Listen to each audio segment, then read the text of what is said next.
How to fix charging on hold on iPhone? Don't worry. In this video, I'll show you several ways to fix this issue.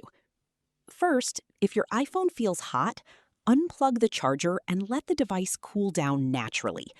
Move it to a cooler place away from direct sunlight, and avoid using demanding apps while it's cooling. Once the temperature returns to normal, charging will automatically resume. Next, open the Settings app on your iPhone. Tap on Battery, then tap on Battery Health and Charging.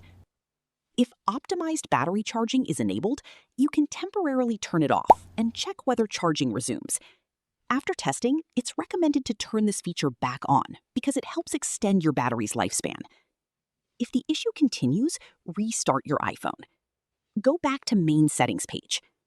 Tap on General, scroll to the bottom, and select Shut Down. Slide to power off your iPhone, wait a few seconds, then turn it back on and try charging again.